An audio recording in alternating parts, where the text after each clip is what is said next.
Je n'avais d'abord rien remarqué d'anormal. Le relais en cible ronronnait de ses pulsations habituelles, une respiration de métal et de flux, tantôt douce, tantôt heurtée comme s'il se souvenait qu'il était isolé au bord du néant. J'y étais seul depuis 2 cycles et demi, gardien anonyme d'une technologie que la plupart des navigateurs oubliaient, sauf lorsqu'un message vital devait traverser les ombres d'espace. Mais lorsque l'écran clignota d'un rythme qui n'appartenait à aucune table de codage connue, mes yeux se tendirent malgré moi. Un souffle, un mouvement, comme un regard tourné vers l'intérieur de ma tête, avait accompagné cette brusque pulsation. J'ai su que ce n'était pas simple bruit stellaire. Je posai mes doigts sur la console, les paumes légèrement moites. Le flux se fractalait, se démultipliant en modulation impossible à réduire à un format standard. Pourtant, j'avais l'impression qu'une logique étrange se tenait là-dessous. Je m'entendis murmurer « Montre-toi ». Et comme si la machine avait obéi à l'injonction intime, le signal se resserra, devint fil unique. Les caractères qui jaillirent n'avaient rien d'humain, une graphie courbée, qui tremblait comme si elle était traversée par le temps lui-même. Mais sous ce chaos vibrait une régularité envoûtante, une structure qui semblait m'appeler par mon nom. Kibo. Le mot jaillit en clair, intégré à la masse de symboles. Je reculai, respirant à contretemps. Je n'avais communiqué avec personne depuis des semaines et voilà que le relais que je croyais muet me renvoyait mon identité. Puis la phrase s'ancra en plein centre de l'écran, ultimatum. Préparez-vous à entendre les Nadiriens. Je restai figé. Les Nadiriens. On les évoquait parfois dans les transmissions clandestines, un peuple disparu, une rumeur enveloppée de mythes. Officiellement effacé de toutes archives confirmées. Mais ce mot-là, inscrit dans ma chair depuis les fragments de formation que j'avais reçus, ne m'avait jamais quitté. Et voici qu'il me revenait par cet ansible perdu, comme un écho impossible. Je basculai le fauteuil vers la baie d'observation. Au dehors, l'horizon s'était glacé d'une translucidité étrange, les étoiles elles-mêmes semblaient suspendues, comme si le relais imposait un rythme étranger à l'univers. Je distinguais dans le lointain des ombres mouvantes silhouettes de vaisseaux qui n'auraient pas dû se trouver là. Ils vibraient tel un mirage avalé par le vide. Je fronçai les sourcils, aucune trajectoire ne signalait de passage. Les radars ne confirmaient rien. Mais mes yeux, eux, juraient que l'escadre était bien là. Je connaissais la rumeur, l'escadre chimérique, formation d'ombres mi-réelles, mi-souvenirs projetés, apparaissait parfois autour des grandes structures en cible. Des pilotes venus de futurs divergents, prisonniers dans des boucles de probabilité. Les commandements récitaient que ce n'était que des illusions spatiales. Mais je les voyais. Et le pire, c'est qu'eux aussi semblaient me voir. Un contact graphique claqua à l'écran, déflexion dimensionnelle, non cataloguée. Une voix s'immisça dans ma tête, pas dans les haut-parleurs, mais directement calquée sur mes synapses. Elle parlait sans timbre, sans tonalité, et pourtant chaque syllabe éveillait ma mémoire comme si je les avais toujours connus. Kibo. Nous sommes là depuis longtemps. Tu as ouvert la voie en activant le vecteur en cible. Ne crains pas ce que tu perçois. Prends place dans le sillage. Je restais muet, les mains crispées. Il m'était arrivé autrefois d'imaginer que le relais pouvait migrer les pensées, mais jamais je n'avais reçu une voix autant imprimée dans ma conscience. Je cherchais une réponse, envoyer un flux de contre-perception par simple concentration ou une technique apprise lors de mon isolement, consistant à modeler un code cognitif en image mentale. À ma stupeur, le relais réagit, la paroi de la salle centrale se dilata comme membrane vivante, dévoilant un passage que je n'avais jamais osé franchir. Au bout, un recoin dont je n'avais vu la mention que dans les plus anciennes couches des schémas stationnaires, la salle spectrale. Elle n'était même pas censée exister, simple rumeur cataloguée sous « travaux suspendus ». Pourtant elle respirait devant moi, pulsant d'une lueur prismatique. Je franchis le seuil. L'air vibra d'un parfum métallique, si dense qu'il me submergea. À l'intérieur, des consoles formant demi-cercle encerclaient une cuve translucide pleine d'ondes lumineuses. Là, le signal semblait prendre corps, il s'y enroulait comme une créature née d'un autre temps. Je n'étais plus observateur d'un message, mais emporté dans une scène qui me dépassait. Je crus discerner des silhouettes, mouvantes comme des ombres liquides, qui se retournaient vers moi avec une lenteur glaciale. Le signal se reconstitua sous mes yeux comme une excroissance de lumière pulsée, un écho nerveux qui n'obéissait à aucune logique humaine. Les flux, d'abord chaotiques, s'ordonnèrent en séquences complexes jusqu'à former une trame compacte, unique, qu'ils appelèrent d'eux-mêmes vecteur en cible. Et dans ce nom, je percevais non une simple appellation technique mais une intention, une direction. Une main invisible semblait y avoir imprimé son dessin, comme si la séquence voulait m'arracher à la salle du relais. Les Nadiriens parlaient par fragments, et ce qui me parvenait n'était pas un message clair mais une sorte d'ultimatum suspendu dans le souffle même du cosmos. Je me laissais happer par le flot. Les parois métalliques du relais en cible s'évaporèrent dans une effervescence translucide. À ma place, j'occupais maintenant la verrière d'un vaisseau qui n'existait pas, luisant d'éclats turquoise, ses carlingues fermées par des ailes palissades changeant de forme à chaque clignement. Je n'étais plus seul, autour de moi, sur des trajectoires divergentes, d'autres silhouettes de navires, mi-ombre mi-archétype, traçaient des arabesques. Ces figures, je les connaissais sans les avoir jamais croisées. Elles se revendiquaient sous une bannière qui résonnait dans mon crâne, l'escadre chimérique. Je me souviens de la première impression, la certitude qu'il s'agissait de pilotes, mais non pas de chair et d'os. Leurs voix montaient dans mon esprit comme des souvenirs qu'on m'aurait greffés, un chuchotis de batailles jamais combattues, de retraites coordonnées, de sacrifices silencieux. Chaque éclat de rire étouffé ou juron haché qui perçait me donnait accès à des fragments de leur existence.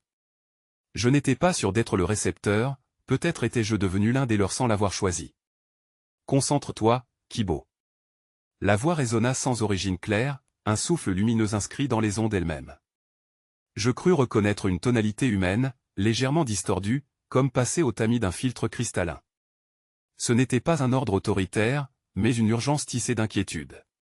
Je répondis malgré moi, à mi-voix, dans la cabine vide de ma conscience. À cet instant, le vecteur se tordit. Le relais en cible réapparut autour de moi, brutalement dur, acier vieilli, ses cadrans bourdonnant contre mes tempes. Je repris conscience sur le plancher métallique, la gorge sèche.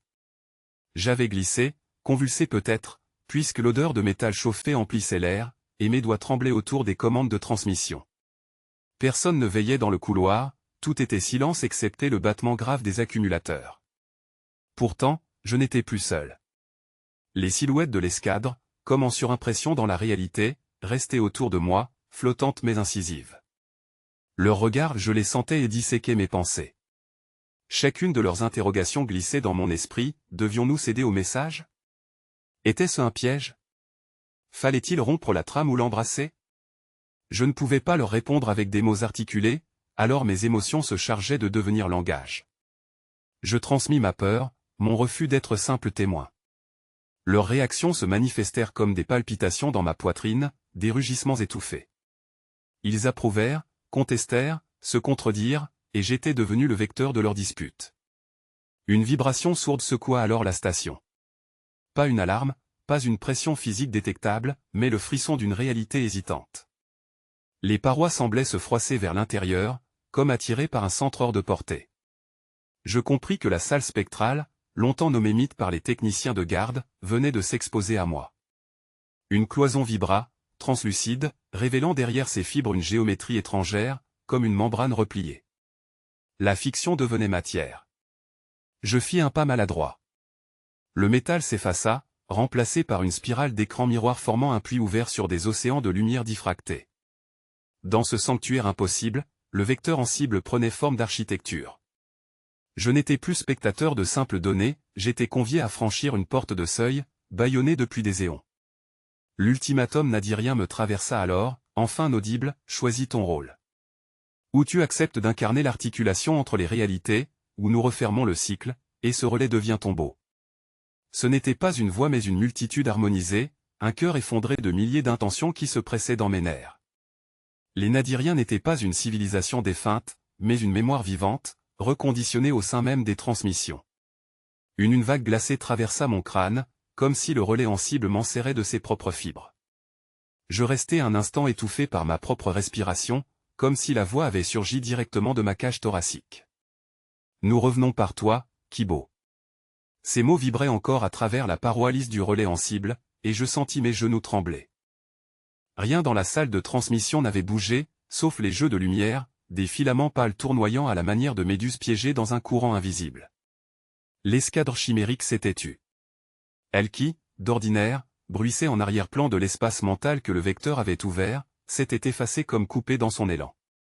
Autour de moi, le relais vibrait de son propre souffle, un ronflement irrégulier, saccadé, tel un cœur détraqué. Je savais pourtant que je n'avais pas rêvé.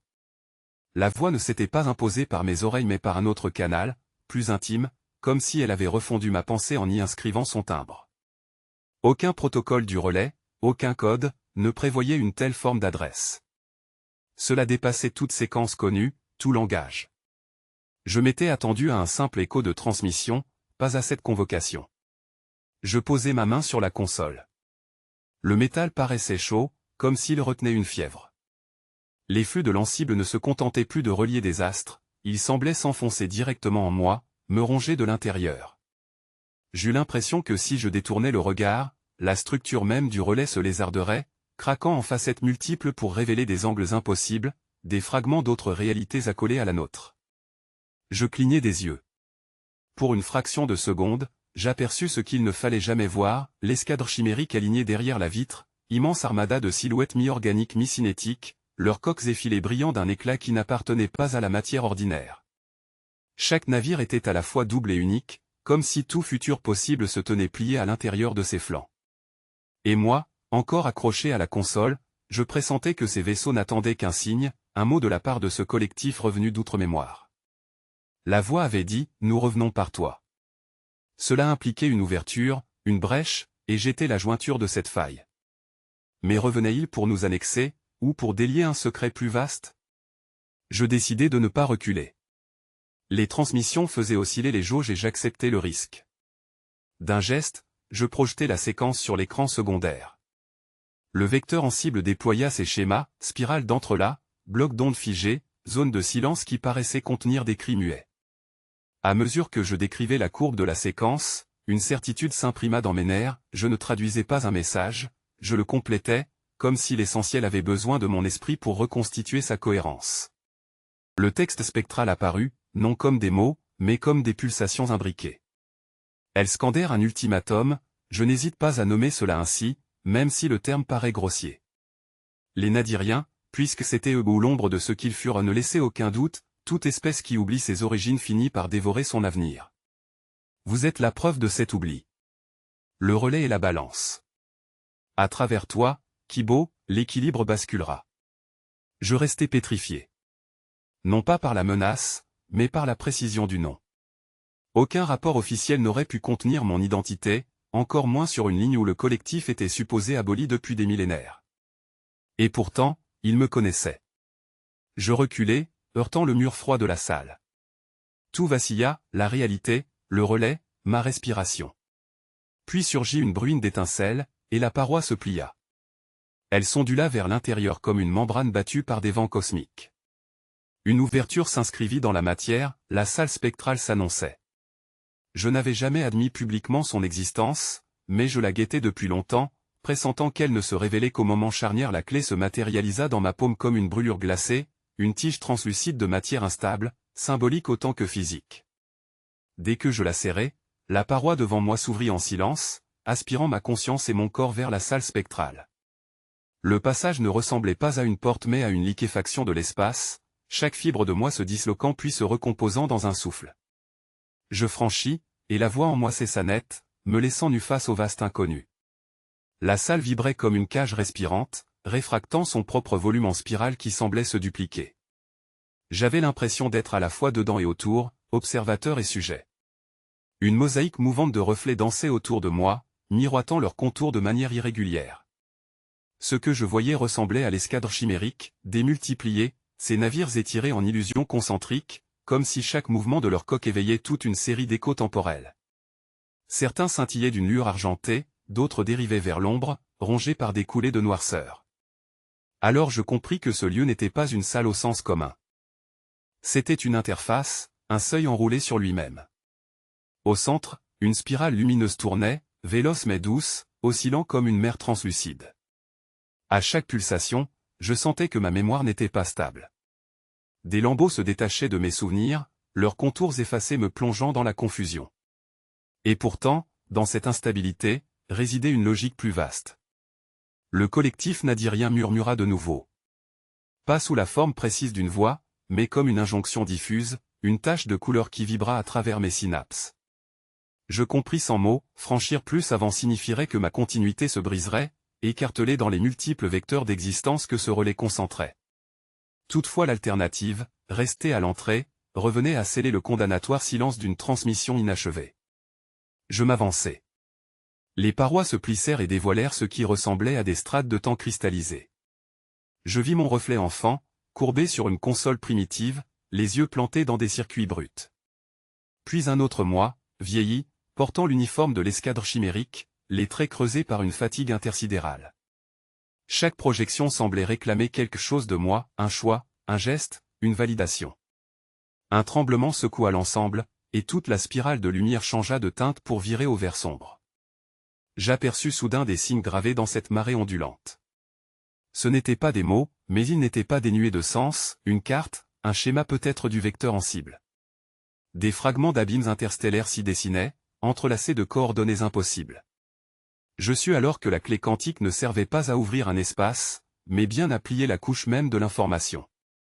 L'escadre chimérique parut dans son entièreté, non plus sous forme d'écho mais en une présence concrète, flottant dans la demi-obscurité.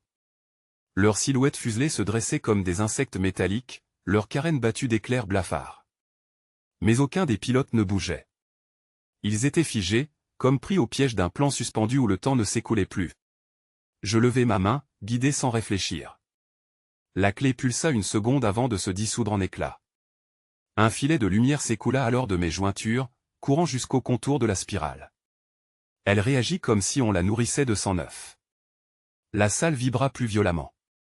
Je fus submergé de visions. Des champs de ruines stellaires, les restes d'armadas entières vaporisés dans le silence. Des visages d'espèces que je n'avais jamais vus, penchés vers moi comme vers un témoin chargé de trahison. Un vertige s'empara de moi. J'essayais de me rappeler mon point d'origine, de me fixer au relais en cible, au monde tangible de métal et de transmission. Mais la salle ne m'en laissait pas le luxe. Chaque tentative d'ancrage dérivait dans un autre plan, je sentais mes pieds s'enfoncer dans un sable fractal, puis rebondir sur un plan d'acier infini. Partout le collectif nadirien m'accompagnait, soufflant une vérité trop lourde pour moi seul. Le message revint, plus clair cette fois, nous n'avons pas disparu. Nous attendions. Les syllabes résonnèrent dans les fibres de mon corps. Tu es notre passage. Tu seras l'épreuve ou l'ouverture. Je déglutis, oppressé. Que signifiait ce « tu » ? Était-il question de moi seul, ou de la version amplifiée de tous mes reflets présents autour de moi ? J'y sentis mes doubles frissonner à l'unisson, comme si une seule conscience hésitait au bord d'un gouffre. Ils surgissaient de mes propres reflets, comme si chaque battement de ma pensée arrachait un fragment d'eux à l'invisible. Les silhouettes d'abord translucides trouvèrent une densité soudaine, cubières de vol, visage mi-ouvert d'effroi et de certitude, haleine visible dans un espace où l'air n'aurait pas dû exister. L'escadre chimérique, jusque-là confinée au statut d'écho, devenait tangiblement présente, effleurant les dalles fluides de la salle spectrale comme si elles avaient toujours attendu ce seuil. Tout ce que l'on m'avait murmuré était vrai, la frontière entre vision et réel n'avait jamais été fixe, seulement entretenue par l'ignorance des uns et la vigilance des autres. Je les reconnus sans jamais les avoir rencontrés. Leurs traits étaient multiples, résonance d'une généalogie diffractée, certains portaient mes propres sourcils, d'autres un timbre de voix que je n'avais entendu que dans mes songes. L'un d'eux m'observa longuement, comme s'il mesurait le diamètre exact de mon doute. « Kibo, nous n'attendions que ton pas de trop », souffla-t-il, et son intonation fit vibrer la paroi du voile spiralé au centre de la salle. Je ressentis une trame commune nous envelopper, un réseau de lignes lumineuses, parfois chargées de cendres, parfois d'étincelles claires.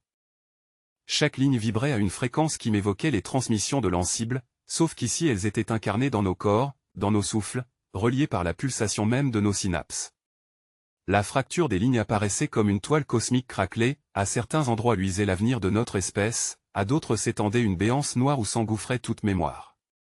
La salle commença à tourner. Non pas physiquement, mais dans la manière dont mon champ perceptif se contractait et s'étirait, comme si chaque degré pouvait correspondre à un autre instant de l'histoire. L'escadre s'avança, chaque membre portant entre ses mains une bribe de métal fracturé, des éclats de console ou de plaque, qui vibraient en correspondance avec les lignes. Je compris sans qu'on l'explique, ces fragments étaient des clés, arrachées à la carcasse d'époques effacées. Je m'approchai à mon tour du voile en spirale. Mon reflet y flottait multiplié, masqué parfois par ceux des pilotes. Tantôt je voyais mon visage vieilli d'un siècle, tantôt à peine adolescent, d'autres fois éclaté en un amas d'ombres indécises. Chaque variation s'accompagnait d'une phrase incomplète de la voix nadirienne, plus insistante maintenant, énumérant des suites d'avertissements, toujours sur le même refrain, toucher cet instant, c'était accepter l'amputation des autres. Je voulus reculer mais les lignes me retinrent. Je sentis les paumes de l'escadre, froides et réelles, se poser sur mes épaules, comme pour m'ancrer en eux. Alors seulement je compris, la description qu'il m'avait donnée du vecteur en cible, ce souffle obscur qui liait temps et transmission, n'était pas un concept, mais une architecture respirante. Le vecteur demandait à être déchiffré non par la langue des équations, mais par la convergence de nos mémoires superposées. Je défis d'un mouvement mes propres gants de technicien, exposant la peau griffée et tachée d'huile. Le geste était dérisoire face à l'infinité qui nous cerclait, mais l'écho immédiat dans le voile me prouva le contraire, ma chair elle-même devenait vecteur. Une modulation naquit alors dans mes nerfs. Ce n'était ni message ni ordre, mais une question. Elle vrombissait, brutale et claire, qu'avons-nous sacrifié pour rester debout? Les réponses jaillirent par salves. Chaque membre de l'escadre posait son fragment dans le voile spiral, et celui-ci brillait d'images qui me lacéraient. Une planète dérivant seule sans soleil. Des vaisseaux baleiniers dévorant leur équipage réduit à des murmures. Une mer rouge, figée, où des oiseaux impossibles chantaient sans écho. Tout cela, c'étaient nos propres avenirs, consumés par l'oubli ou la démesure. Je serrai mes paupières, mais ça ne fit que projeter les visions au-dedans. Alors je comprenais la véritable fracture des lignes, rien n'était réellement passé ni futur. Nous étions les produits d'arrangements successifs, et c'était le relais en cible qui, fidèle à sa fonction, centralisait ces messageries divergentes. Les nadiriens, disparus mais non effacés, avaient codé leur ultimatum justement ici, sachant qu'un jour un maillon marginal comme moi avancerait trop loin et rassemblerait l'escadre entière. Un des pilotes, dont les yeux portaient les mêmes taches claires que ceux de ma mère, plaça son morceau métallique sur mon torse. « À toi de traduire, dit-il. » Les lignes s'élargirent, craquèrent, et le sol sous nos pieds lâcha se mit à vibrer avec une intensité sourde, comme si la matière elle-même se souvenait d'un ordre enfoui. Je restai figé, pris au piège dans cet instant fracturé où je croyais encore reconnaître mes propres yeux dans ceux qui venaient de se tourner vers moi, à travers le miroitement de la salle spectrale. C'était moi. Même stature, même cicatrice au bord de la tempe, la même crispation dans le sourire. Le saboteur que l'escadre traquait portait mon visage. La vibration dans mes synapses s'intensifia, comme si les nadiriens eux-mêmes retenaient leur souffle. Aucun doute n'était possible, j'affrontais un second Kibo, issu du même film étendu vers un autre but. Il s'avança, ondulant comme un reflet d'effet de mon pas, et dans le velours moiré des murs, je sentis que la salle cherchait à nous accorder, comme deux notes dissonantes qu'un accord spectral voudrait résoudre. Mais son approche portait une menace rentrée, calme et absolue. Il n'avait pas besoin de parler pour que je comprenne qu'il m'avait déjà trahi. Le sabotage porté contre le relais ne provenait pas d'un inconnu, j'étais à la fois la cible et l'instrument. La spirale de lumière au centre de la chambre frémit. Dans son giron se multipliaient les fragments de l'escadre chimérique, silhouettes de vaisseaux se dédoublant à l'infini. Chaque éclat vibrait comme une mémoire possible, un souvenir que je n'aurais pas encore vécu. Mon double se plaça face à moi dans ce halo. Il ne regardait pas la spirale, mais mes mains. Comme si tout dépendait d'elle, de ce que j'irais saisir ou détruire. « Tu sais déjà pourquoi je suis là » dit-il enfin, sa voix tissée de ma propre intonation mais lestée d'une gravité étrangère. Une partie de moi voulut répondre, mais la pensée même se heurta au mur invisible que les nadiriens venaient d'instiller. Je perçus leur murmure, non pas audiblement, mais dans la nuée de mes synapses, choisis la source, où l'effacement prévaudra. Je m'efforçai de respirer. Le tremblement de la station se glissait jusque dans mes os, chaque pulsation des conduits rappelant que le relais en cible ne pouvait supporter la confrontation longtemps. La salle spectrale, elle, tentait de stabiliser les possibles.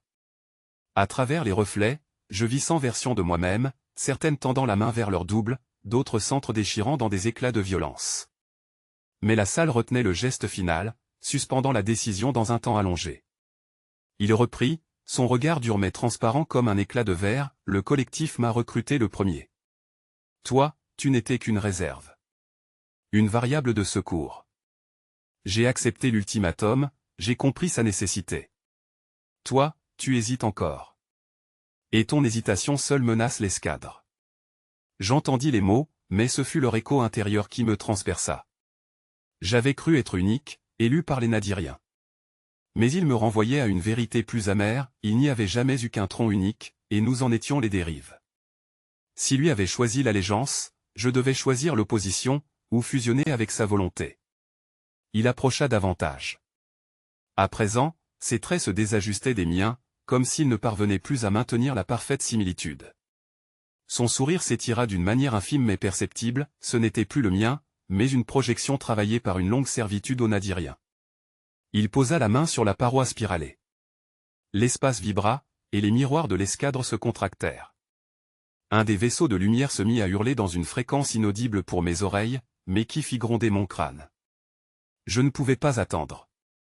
Je me jetai en avant, ma paume claquant contre la spirale simultanément à la sienne. Le contact me projeta dans un vertige incandescent. Je basculai à travers plusieurs couches du relais, traversant des pans d'histoire, observant l'escadre se déployer dans des batailles jamais advenues. Dans cet effondrement, je percevais son souffle mêlé au mien, une lutte pour occuper le même fil temporel.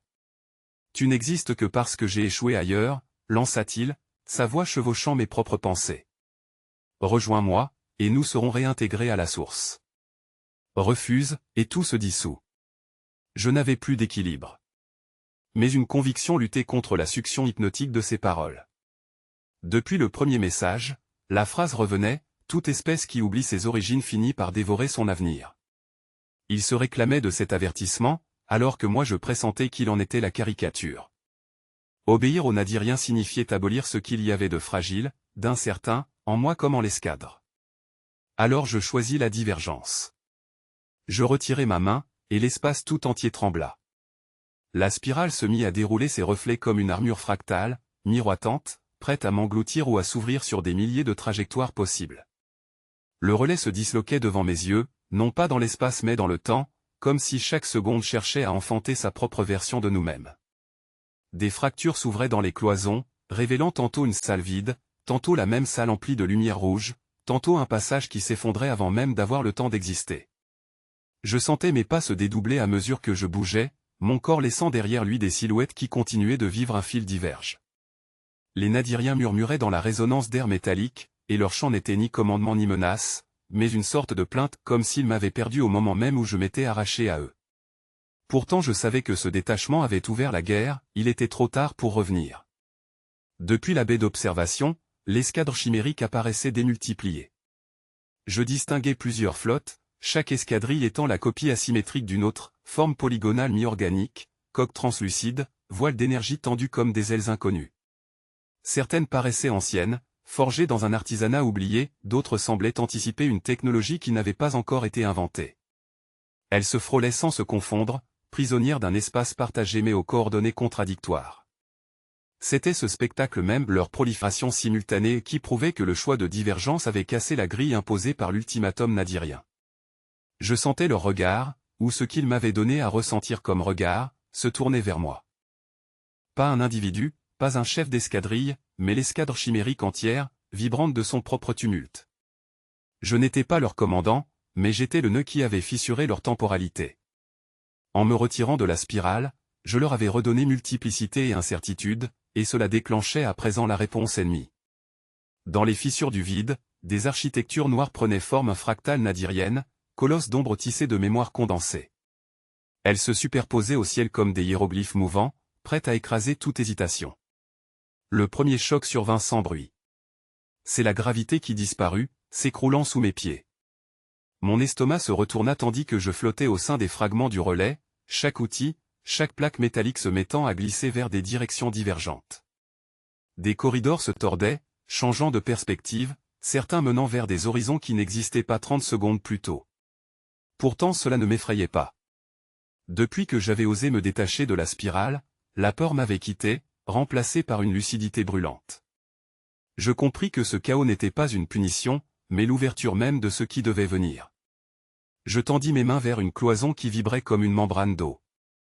À travers la pellicule mouvante, je vis une portion du champ de bataille où l'escadre chimérique s'élançait déjà à la rencontre des nadiriens. Leurs vaisseaux lançaient des boucles de lumière blanche qui cherchaient à trouer les surfaces géométriques des entités d'ombre. Mais je perçus aussi une seconde bataille, parallèlement, où l'escadre chimérique reculait, forcé d'esquiver des traits d'obscurité qui dissolvaient jusqu'à la matière. Une troisième couche apparut dans celle-ci, l'escadre chimérique se scindait contre elle-même, des frégates fantômes testant leur puissance les unes contre les autres, incapables de se reconnaître comme alliés. Je traversai la membrane. Instantanément, je fus happé dans un cockpit qui n'avait jamais existé pour moi auparavant, mais qui portait en lui ma présence comme s'il m'avait attendu. Le tableau de commande vibrait et épousait mes paumes. Je sentis la respiration d'un pilote, mais il n'y avait personne. Était-ce une de mes ombres, ou une version de moi-même qui n'avait pas quitté la spirale? J'encaissai sans m'attarder, le champ de bataille exigeait ma perception. Devant moi, la guerre éclatait en silence puisqu'aucun son ne pouvait traverser ce vide, mais le spectacle était assourdissant pour l'esprit. Des éclats de couleurs impossibles jaillissaient à chaque échange, certaines armes disséminaient du temps figé, d'autres pulvérisaient là le vortex du vecteur en cible m'avala sans bruit, comme si ma chair n'avait été qu'une ombre prête à se dissoudre. Les dernières images du champ de bataille se diluèrent dans une clarté trop blanche, trop épaisse, et je perdis la notion de mon corps. Pourtant je continuais d'exister. J'avais la certitude que mes doigts se crispaient encore sur un pupitre absent, que mes épaules tremblaient sous l'effleurement insidieux de la voix qui m'avait appelé. Mais il n'y avait plus ni cockpit, ni escadre, ni relais tangible. Seulement ce corridor de pulsation dans lequel je dérivais, entraîné vers un centre que je n'avais pas choisi. Le temps, là-dedans, ne s'égrenait pas.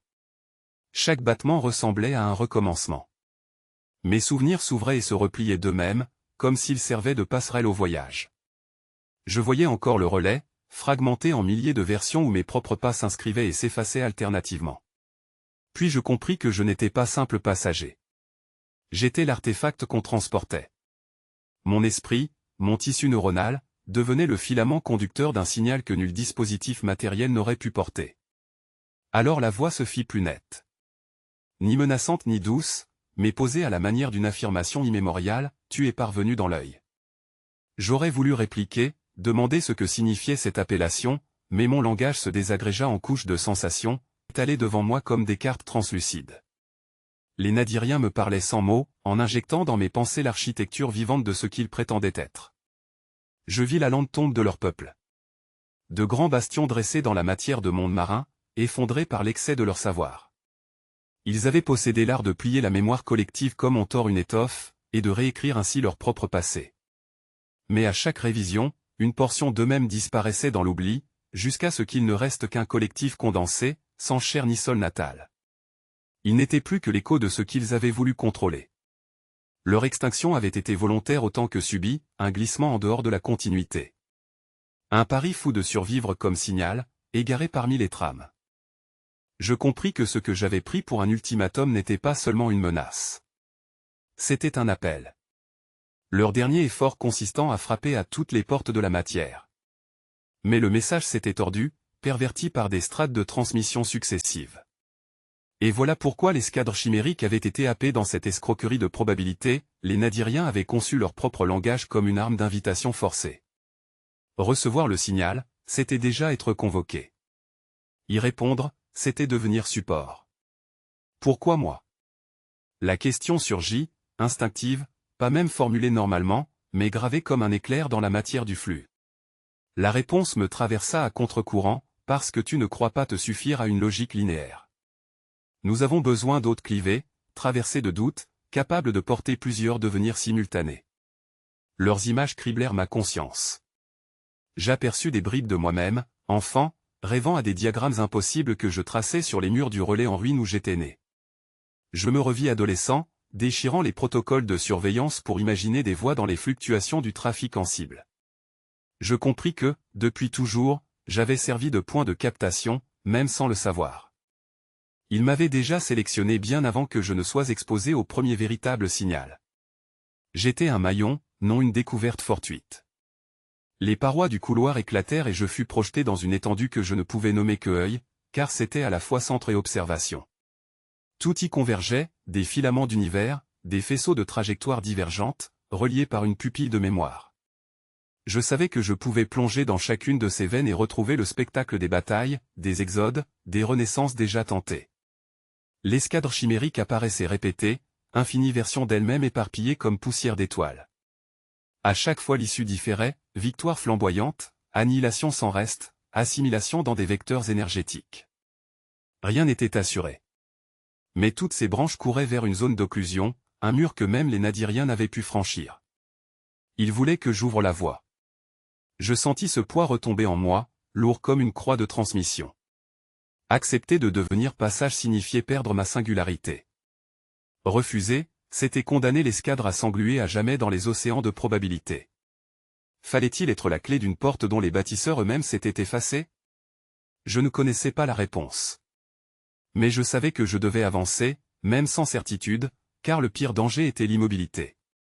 La voix s'infiltrait sans résistance, serpentant dans mes nerfs comme si elle avait toujours attendu ce moment. Ton choix deviendra loi pour toutes les réalités. Je sentis le froid de milliers de futurs se presser contre ma cage thoracique, cherchant à se frayer passage en moi. Les parois du relais en cible se dilataient, se rétractaient en rythme avec ma respiration, comme si la station et moi étions devenus une seule et même membrane. L'escadre chimérique, dédoublée en myriades de possibles, flottait figée tout autour, chaque vaisseau suspendu dans l'imminence de sa propre annihilation. Et en arrière-fond, la pulsation sourde des Nadiriens cognait à l'intérieur de mes souvenirs, exigeant une réponse que je savais irrévocable. Je fermai les yeux. Dans l'obscurité intérieure, je vis 3 lignes de route. L'une s'illuminait d'un éclat dur, promettant la rupture totale, un refus clair, qui enfermerait l'escadre dans une prison d'écho où plus rien ne survivrait qu'une répétition figée. L'autre flamboyait comme un brasier, acceptation sans condition, qui livrerait tout ce que nous étions aux architectures nadiriennes, transformant la station en matrice universelle, mais effaçant les singularités de chaque être.